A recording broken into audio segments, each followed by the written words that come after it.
Good morning, Facebook. This is Sylvia Randolph coming to you at the Library of Congress, sitting outside wonderfully. It's a beautiful morning. It's not too hot. The sun is not beaming down on top of my head. However, it's a beautiful morning. I'm sitting here this morning because I wanted to kind of update the people who have been following me on Facebook and Twitter and informing them of the matters and issues that are in the foster care system.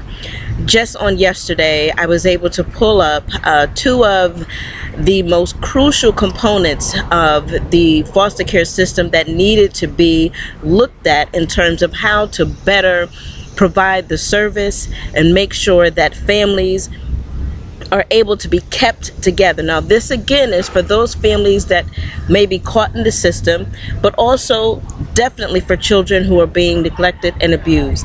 One of the issues that I spoke of was the reporting factors that occurred during the process of my CPS case. And during the investigation process of the CPS case, of course, the court is in place. However, the court's position is for the permanency hearing.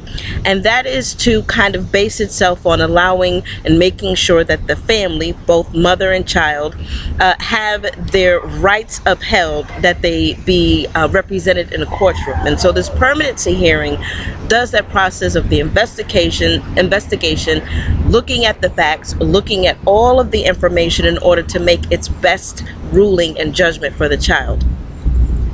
However, in my case, with the CPS case, the investigation led itself where the reporting system failed to give its factual documentation, meaning that there was the matter of neglect. It was in the system, but it didn't specifically specify where neglect was. Well, on yesterday, I was able to pull up from a resource that I'll provide a little later, and it stated that a state is going to be looking at its process of reporting, and they no longer want to have the circle in bullets that you have to do to talk about the case. They want to sit there, and they said, and these are the words they said, they wanted to be able to explain exactly what the family is going through, and that means sitting down, talking, and they used the word listen.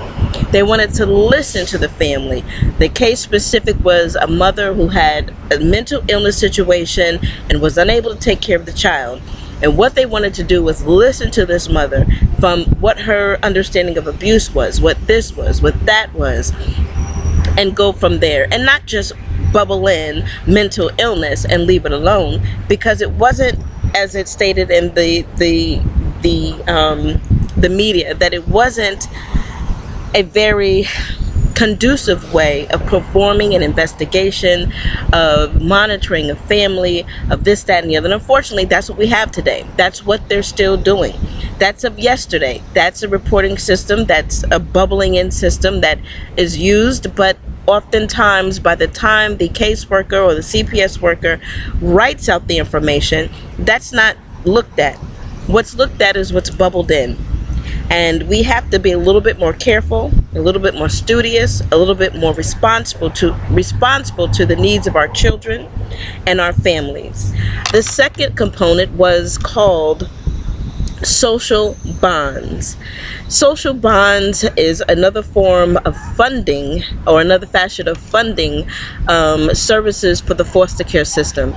If you recall, my case was ruled out for neglect and hurt and harm and danger and all that stuff, but the court system said that I had social issues. Those social issues was supposedly mental illness, which was I proved to be wrong. The second was unemployed. The third was that I was, at the time, because I had just arrived in Maryland, staying in a hotel. And so they considered that social issues, and the court deemed me to have to get a job to prove I was mentally stable and to ensure that I was going to be able to find a place to live.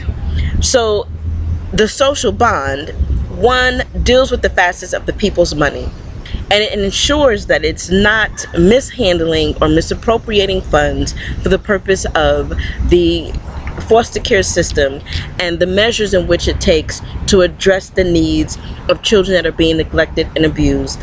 And I even further would love to see how they're going to take this, and if they're going to make this a point of how do we assist families that have social problems, such as they don't have a job, or their job is meager and not able to take care of all of the necessities of the home, or that yes, there may be a mental disability in the home, and what facet can we use to assist that, or the need base for just things that are matter within the social. But the greatest concept of that was, it's not misappropriating funds, it's taking your taxes, it's using the money, and can be used the money elsewhere appropriately.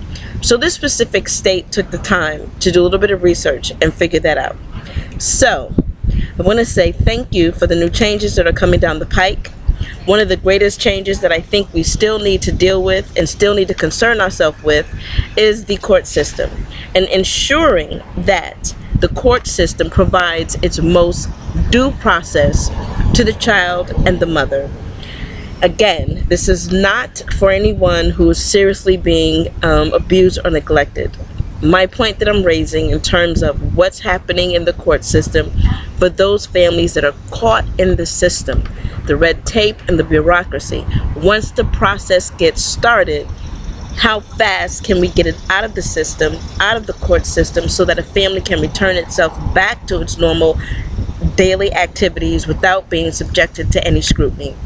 So I'm happy to hear that the bond program is out. The social bond program for payments is another way that payments are given. And I'm also happy to hear that states are looking at different reporting systems that they can use to better assist and service and know what the problems are in the homes. On that, I say thank you very much. Please continue to follow. I will provide the resources at a later date. I'm continuing to do some more research. So thank you very much. Have a wonderful day. And this is Sylvia Randolph. Smile.